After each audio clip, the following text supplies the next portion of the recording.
Bilgi çağı olarak da anılan bu asırda bilgiye ulaşmak her zamankinden daha kolay hale gelmiştir. Bilgiye ulaşmanın kolaylaşmasıyla beraber gereksiz ve fantastik meselelere dalma tehlikesi de artmıştır. Bu açıdan gerekli bilgi elde ederken faydasız malumata ve zararlı fantezilere kapılmamak için hangi hususlara dikkat edilmelidir? Şimdi her şeyi yerli yerine koymak, yerli yerince değerlendirmek lazım. Yani ilim çok önemli bir şeydir. Gerçekten tek hakiki filan demeseniz bile, fakat irşad adına ilmin kıymeti ve değeri çok yüksektir yani. İlimsiz olmaz. Hazreti Pir'in de dediği gibi netice itibariyle her şey ilme bağlıdır. Cehaleti bir düşman olarak İslam dünyası içinde İslam müntesiplerine gösterdiği gibi ilmi de aynı zamanda orada bir dost olarak nazara verir. İlim çok önemlidir. Çağın en büyük problemi de İslam dünyası adına hani cehalet diyor, fakirlik diyor, iftirak diyor. Belki denebilir ki bunların hepsi biraz hakiki ilimden mahrumiyete bağlıdır yani. İlim olsa, hakiki ilim olsa, değerlendirilen ilim olsa, mebdeiyle, müntehasıyla niçin vaz edilmiş, neden verilmiş, değerlendirme imkanı olsa herhalde öyle bir ilim sayesinde fakirlik de olmaz. Olmaz yani fakirlik. Öyle bir ilim sayesinde iftirak da olmaz. O ilim iyi değerlendirilirse. Yunus'un o saf tabiriyle ilim bilmektir, ilim kendüm bilmektir. Sen kendüyü bilmezsen yanici okumaktır. Bu men arafe nefsi hakikatine bakıyor yani. Ey insan kendini bil. Sokrates'in mektebinin alnına yazdırdığı yazıya imada bulunuyor. Kendini bilmek çok önemli. Şimdi ilmin kıymetini takdir etmekle beraber evet aynı zamanda sınırlarını da belirlemekte yarar var yani. İlim eğer vahyi semavi ile desteklenmezse şayet, ilahi referansa dayandırılmazsa, çerçevesi ilahi referansla belirlenmezse bir yönüyle, bir ilahi referans onun için isterseniz Menhelül Azbül Mevrut tabirini kullanalım. Kitabın adı bildiğiniz gibi Ebu Davud'un Sünen üzerine yazılmış bir şerh. O tabir çok hoşuma gittiği için. Yani en tatlı şeker şerbet gibi bir Kevser kaynağı demek oluyor. O kaynağa müracaat edilmezse çok defa yanılmalar olabilir. Biraz evvelki mülahazalara bağlayabilirsiniz. Yani insan ne kadar ilim sahibi de olsa yine de bu meselelere kendi darlığı içinde bakıyordur. Tecrübelerinin ona ilham ettiği çerçevede bakıyordur. Duyduğu şeyler ölçüsünde değerlendiriyordur. Aklının ve muhakemesinin enginliği ölçüsünde o meseleyi değerlendiriyordur. Bir de işte tabiat perdesinin arkasına ne kadar nüfuz ediyorsa o kadar değerlendiriyordur. Bir de çevreden gelip ona çarpan duygularına, hislerine, ihtisaslarına, gözüne, kulağına çarpan şerareler, yani bir almaşa göndermeç arasında böyle ses salim ulaşması için hani bir frekans ayarlaması vardır. Kalibrasyon yaparsınız. Fakat onu tam o ayarı tutturamazsanız sağdan soldan şerareler gelir. İster sinyal, isterse fon bir konuşma yapıyorsunuz, onları baskı altına alır. Bir de yani böyle sağdan soldan gelen bu şerarelerin tesirinde kalma meselesi nazara itibara alınması lazım. Yani siz doğru bir ilim güzergahı tutmuş gidiyorsunuz. Şehra gibi bir yol. Fakat bir taraftan bakıyorsunuz Darwinizme ait bir şerare, Lamarckizme ait, transformizme ait bir şerare. Bir yönüyle sizin o duygularınızın, o düşüncelerinizin, o mevzudaki mülazalarınızın içine giriyor. Siz onları ne kadar böyle sıkı tutsanız, yani kendinizce onları, kendiniz gibi muhafazaya çalışsanız da fakat mahiyetü nefsül emriyesine uygun koruyamazsınız. Bir de bu mesele var yani. İlim dersiniz de filan, dıştan gelen şerarelerden onu tam tecrid edemezsiniz yani. Öyle hemen elinizdeki bir düğme ile böyle kalibre yapıyor gibi yapamazsınız. Onu dışta bırakamazsınız yani. İnsansınız, algı alanınız geniştir. Bakın idrak alanınız da dardır ona göre. Bütün bunları hesaba katmak lazım. Bu açıdan yani ilme alan olarak takdir edilecek şey de belli olmalı. Burada o kartizyen mülahazaya girerek böyle hani dilin alanı, Descartes'in dediği gibi başka ilmin alanı başka mülahazasına girmiyorum yani. O batıdaki bir çaresizlikten esas başvurulan bir şeydir. O manada söylemiyorum bunu. Fakat ilmin böyle hayatta ondan başka mürşit yoktur, ondan başka rehber yoktur. Mülahazasını ifratkar, çok yanlış, böyle vala, düşünülmeden ortaya atılmış bir laf gibi görüyorum bunu. Onun da sınırları belli olması lazım. Alkışladığımız o şeyin, onsuz olmaz dediğimiz o şeyin, fakat mutlaka o da test edilmesi lazım bir şey. Niye? O ilmede, o irfana da, o irfan ötesi şeylere de esas manzara aladan bakan bir ilme göre onun test edilmesi lazım. Öyle bir mihenge vurulmadan ele alacak olursanız orada o sizi yanıltabilir. O ilim sizi yanıltabilir. İlme bakarken böyle bakmak lazım. İkincisi, ilmi yine alkışlıyoruz. Fakat günümüzde şerarelere geliyoruz yani sağdan soldan. O ilimle beraber aynı zamanda düşünce ve duygu dünyamıza akıp gelen bir sürü yanlış şeyler de var. Zihnimizi karıştıran, bulandıran, bazen içimize şüphe atan, tereddüt atan, bazen iman esaslarına dokunan, bazen kendi düşünce sistemimizi sarsan, yerinden sarsan, onun küllisini, cüz'isini veya surasını, kübrasını bozan, dolayısıyla neticeye varmayı zorlaştıran, tasavvuri mantıktaki bir kurala göre önermeler var, yani siz öyle diyorsunuz, önerme. Şimdi bunlara karşı da iyi bariyerler oluşturmak lazım. Geçen gün o ayna programında istidradi bir şey arz ediyorum. Arkadaşımıza Brooklyn'deki Yahudilerin, İsraillilerin çokça bolca yaşadıkları yerlerde değişik kimselerle görüşüp biri çok açık konuşuyordu orada. Diyordu, biz evlerimize televizyon sokmuyoruz diyordu. Böyle internet de onları kontrol altına almadan, insanlar istifade etsinler, kontrol altına almadan, tahdit etmeden yani onlara bir kısım anahtarlar, şifreler koymadan çocuklara teslim etmiyoruz. Yoksa o siz bir yere götürüyorsunuz. Oysa ki bilgi kaynakları dediğiniz o şeyler alır. Sizin maksadınızın hilafını o çocukları başka bir yere götürürler. Bunu kimse inkar edemez müsaadenizle yani en basitinden. Çentleşmelerden alın da duygu ve düşüncede esas gevezeleşmeye kadar, fantezilere girmeye kadar. Şimdi televizyon da bilim kaynağı olabilir, kitaplar da olabilir, internet de olabilir. Gelecekte telefonlar onların yerini alıyor. Çok önemli yani. Her şeye çok rahatça böyle ulaşmaya vesile olabilecek. Fakat bunlar insanların sadece insanlar için yararlı olmaları açısından ele alınmazsa şayet hafizan Allah, yararlı oldukları kadar zararlı da olabilirler. Hatta denebilir ki yararlı olmadan daha çok zararlı olabilirler. Çünkü tahrip meselesinde sadece bir tahrip unsuru 10 tane tamir unsurunun önüne geçebilir. Bir tahrip unsuru. Bir yerde yıkıyorsa şayet onu, beynini yıkıyorsa alıp bir yere götürüyorsa hafizan Allah, onu tamir etmede çok zorlanırsınız. 50 tane zaviye gezdirme, 50 tane mürşide başvurma mecburiyetinde kalırsınız. 50 tane psikoloğa, 50 tane pedagoğa başvurma mecburiyetinde kalırsınız. Bu açıdan ilim adını onlardan istifade edilmeli.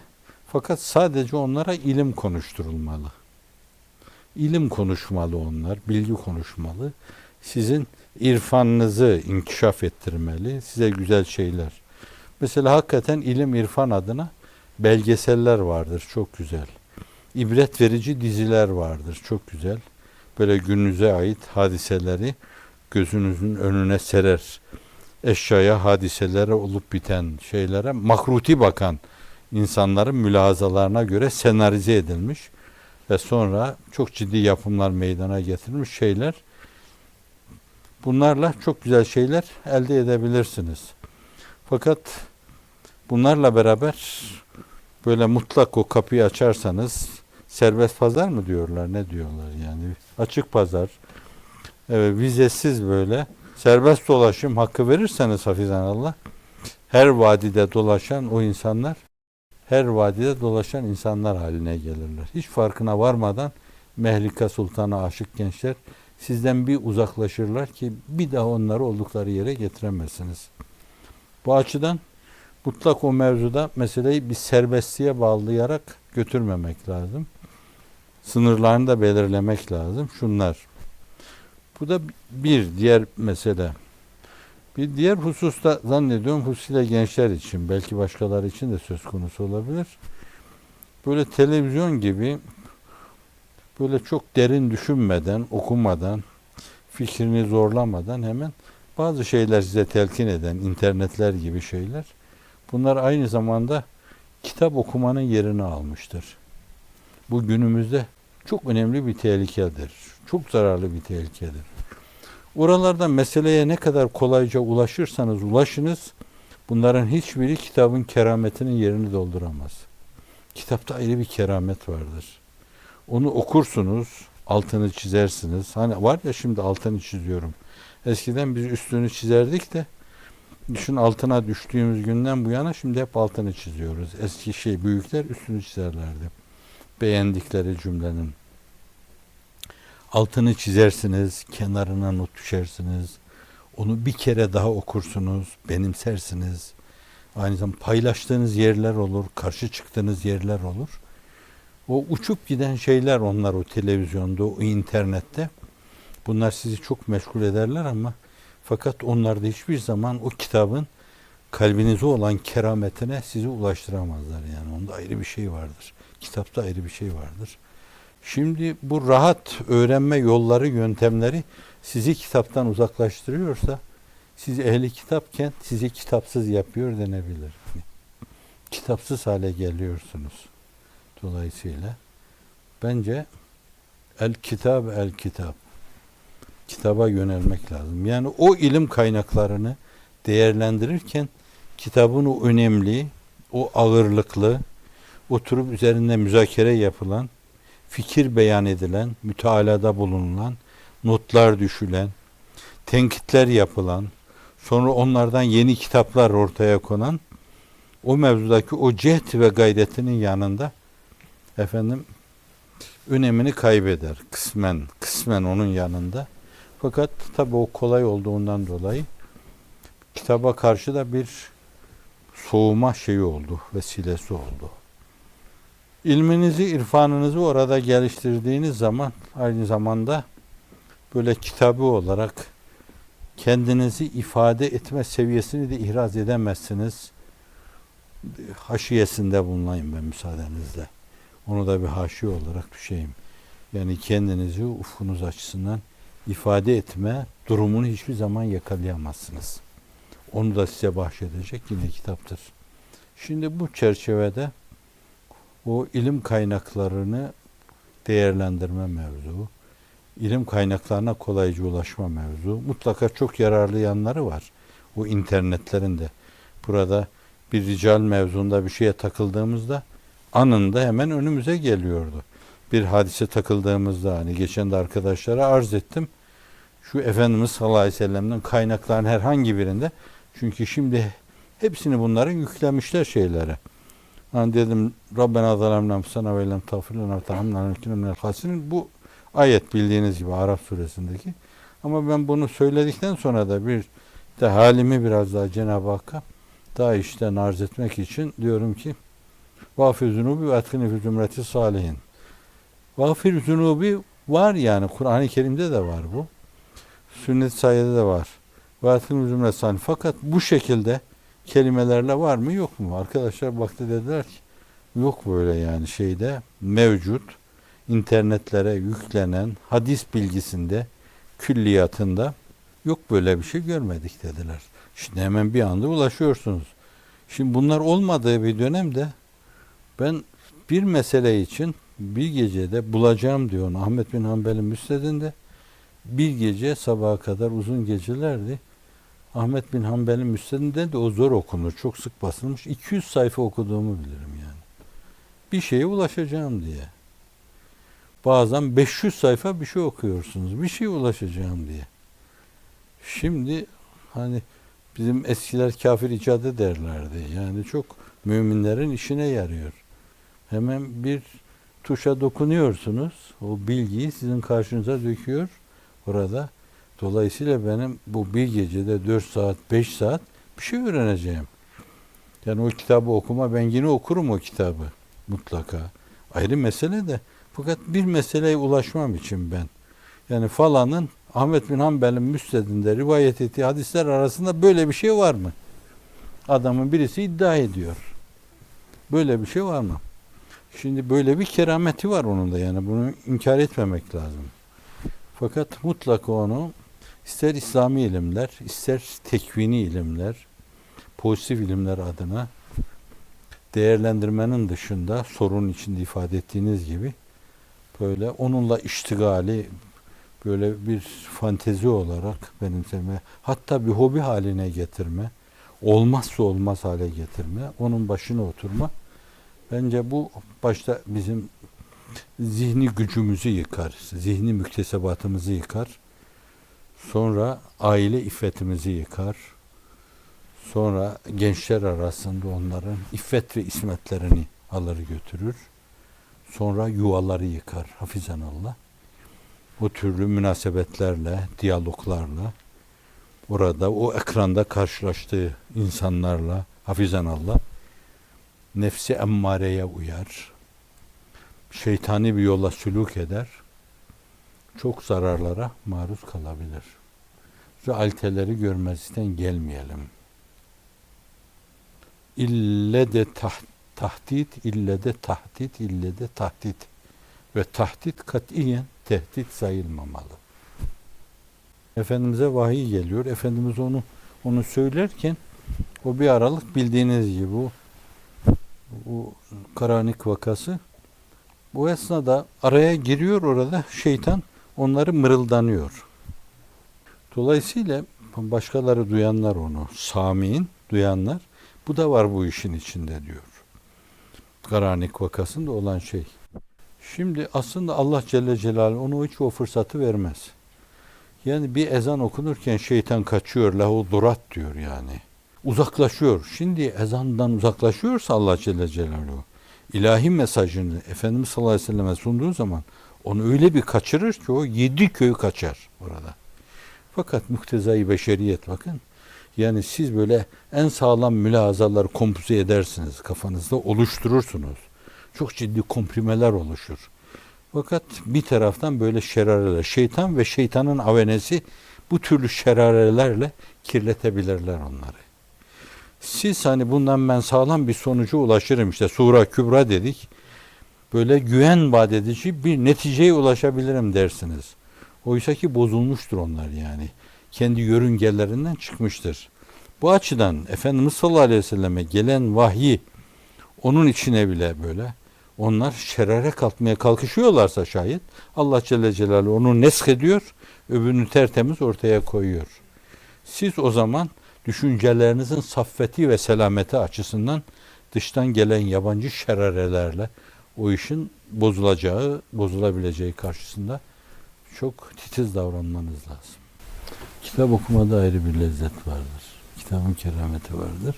Yani bir ölçü olsun diye diyorum. Mesela İmam Tirmizi'nin sahihini veya senin sünenini, sahih de. Evet. 5 günde okumuştum ben onu. Size çok tuhaf gelir yani. Müslim-i Şerif zannediyorum.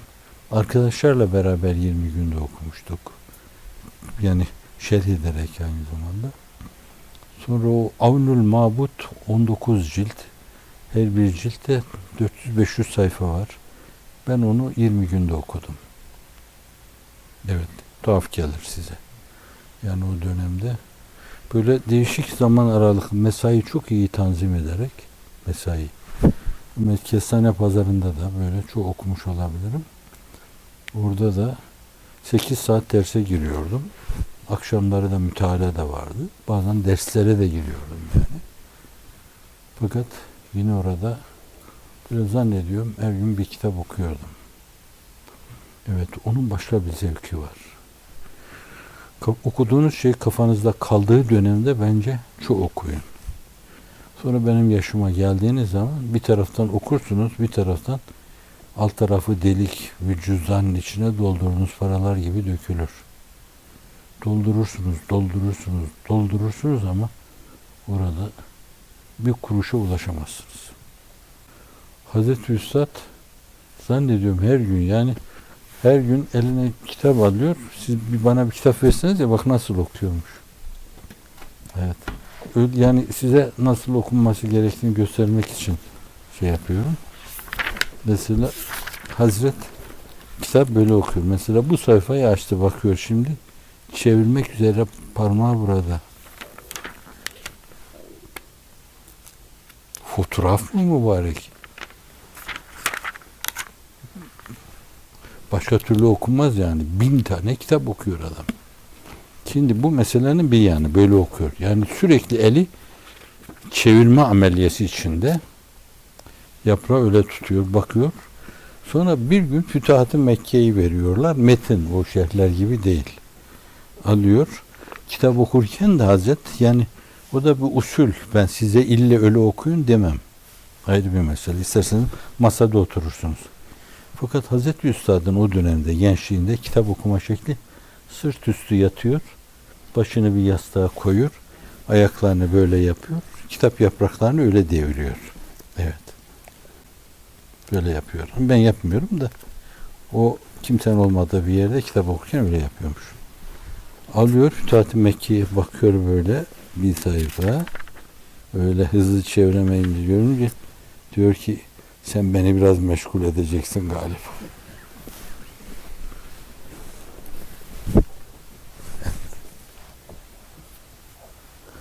Yoksa o kadar bilgi hamur etmiş, böyle hallac etmiş, komprimeler halinde sunmuş böyle.